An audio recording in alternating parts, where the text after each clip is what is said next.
Hello बच्चों, let's read the question. Question says which of the following secondary metabolites is a polymeric substance. पहला है resin है, दूसरा है मोनोटर्पिन्स है, तीसरा है कुरकुमिन है और लास्ट में रबर है। तो यहाँ पर पहले इस क्वेश्चन का हम की कॉन्सेप्ट देख लेते हैं। की कॉन्सेप्ट, तो की कॉन्सेप्ट में यहाँ पर हम देखेंगे टाइप ऑफ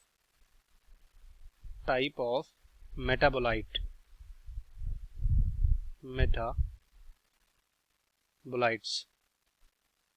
तो जैसे कि यहाँ पर जो मेटाबोलाइट्स होते हैं, जैसे कि प्राइमरी और सेकेंडरी, तो यहाँ पर हम किसके बारे में बात करेंगे? Secondary metabolites. सेकेंडरी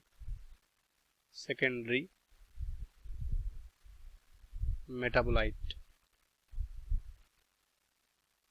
तो ये अगर यहाँ पर बात करें इसके डिफिनेशन की, मेटाबोलाइट क्या होते हैं, ये कह सकते हो कि जो ऑर्गेनिज्म होते हैं उसके द्वारा यहाँ पर प्रोड्यूस किए गए बाई प्रोडक्ट होते हैं। मतलब उनके द्वारा कह सकते हो, ऑर्गेनिज्म के द्वारा प्रोड्यूस किए गए ये प्रोडक्ट होते हैं, जिन्हें हम क्या बोलते हैं?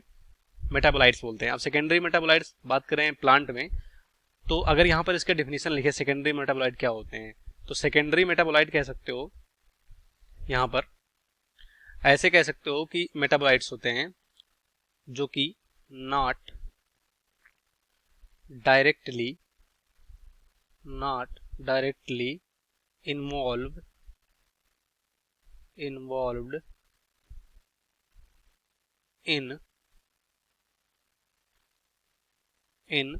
the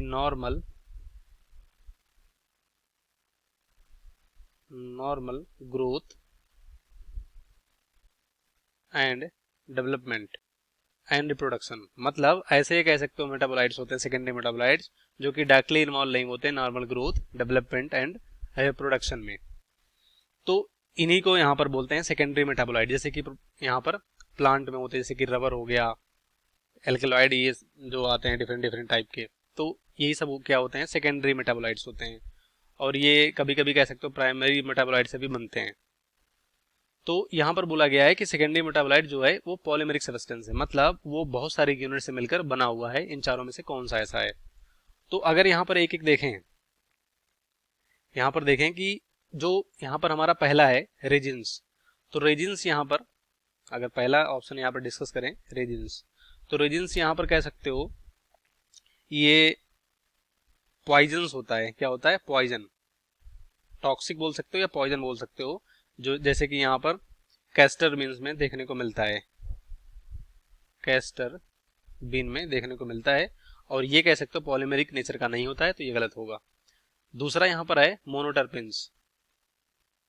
तो मोनोटर्पिन्स जो होता है ये टर्पिन्स का ही एक कह सकते हो यहाँ पर टाइप हो सकता है, टर्पिन्स। और यहाँ पर कह सकते हो जो टर्पिन्स होता है यहाँ पर वो दो आइसोटर्पिन से मिलकर बनता है, तो ये भी कह सकते हो 2 आइसोटर्पिन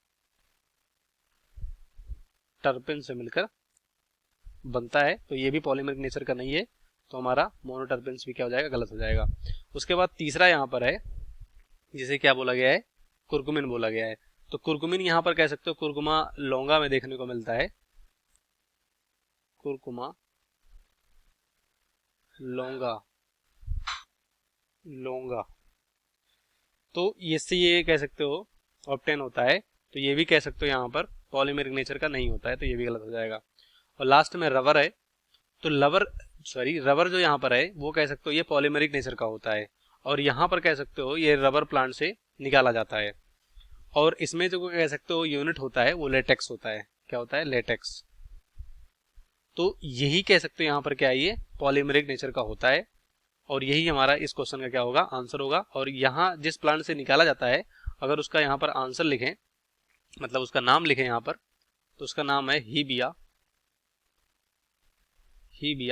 ब्रेजिलेंसिस।